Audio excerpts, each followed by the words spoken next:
আমি third time যি UPL Udalguri premier league এইটো আমি উদ্বোধন কৰিলোঁ। 3 বছৰ আগৰ পৰাই আৰম্ভ কৰিছিল, এইবাৰ তৃতীয় বৰ্ষ। তো আমাৰ অৰ্গেনাইজিং কমিটিক মই ধন্যবাদ যাচিছোঁ। তেখেতসকলে খুব ভাল কথা চিন্তা কৰি যোৱা 3টা বছৰৰ পৰা আৰম্ভ কৰি আমাৰ ওদালগুৰি প্ৰিমিয়াৰ লীগ এই 3টা বছৰৰ ভিতৰতে যথেষ্ট প্ৰগ্ৰেছ কৰিব পাৰিছে। আৰু এইবাৰ থাৰ্ড টাইম যি প্ৰিমিয়াৰ লীগ শুনিবলৈ পাইছোঁ, গুৱাহাটীৰ পৰাও টিম আছে, 6খন টিম আৰু লোকেল টিম আছে, গোটেই অল আছামৰ পৰা যথেষ্ট টিম আহিব। তো আজি মই অলপ আগতে উদ্বোধন কৰিলোঁ, উদ্বোধন কৰিব পাই খুবেই ভাল লাগিল।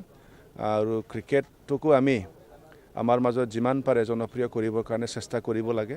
আমাৰ ওদালগুৰি অঞ্চলত স্পৰ্টছত বহুত ভাল, চবেই জানে, কিন্তু তথাপিও গাঁৱে গাঁৱে ক্ৰিকেটটো অলপ কমকৈ খেলে, ফুটবলটো বেছিভাগ খেলে। কিন্তু এই 4-5 বছৰত মই দেখিছোঁ ল'ৰা ছোৱালীৰ মাজত ক্ৰিকেটটো যথেষ্ট জনপ্ৰিয় হৈ উঠিছে।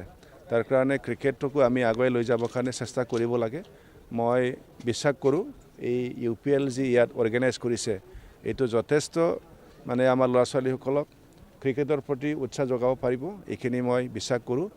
আৰু অকল ওদালগুৰি বুলি নহয়, আমাৰ অঞ্চলবিলাকত তেনেকুৱা ধৰণৰ যথেষ্ট টুৰ্ণামেণ্ট চলি আছে। এইবিলাকে আমাৰ ল'ৰা ছোৱালীসকলক যথেষ্ট উৎসাহ যোগাব।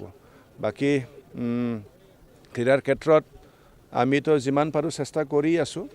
আন্তঃগাঁথনিৰ দিশত চাবলৈ গ'লে ওদালগুৰি যথেষ্ট আগবাঢ়ি আছে। ইতিমধ্যে আমাৰ ওদালগুৰিত এখন ফুটবল ষ্টেডিয়াম হৈ গৈছে আৰু জিলা ষ্টেডিয়ামো হ'ব আমাৰ কেইদিনমান পিছতে।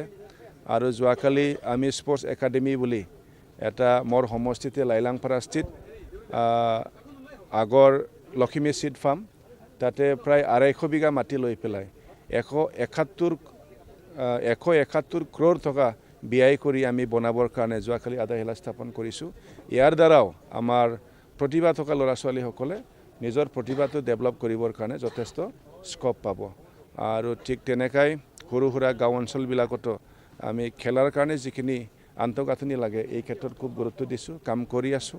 আৰু মই শুনি আছোঁ আমাৰ ক্ৰিকেট সন্থাৰ তৰফৰ পৰাও ওদালগুৰি জিলাত ভাল এটা ক্ৰিকেট ষ্টেডিয়াম বনাব বুলি মই শুনি আছোঁ।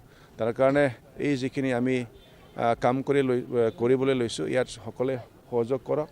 খেলুৱৈসকলক আমি যিমান পাৰে উৎসাহ যোগাব লাগে, যাতে খেলৰ যোগেদিও আমাৰ ল'ৰা ছোৱালী প্ৰফেচনেলি আগবাঢ়ি এই অঞ্চলৰ সুনাম লৈ আহিব পাৰে, লগতে নিজৰ জীৱনটো যাতে প্ৰতিষ্ঠা কৰিব পাৰে।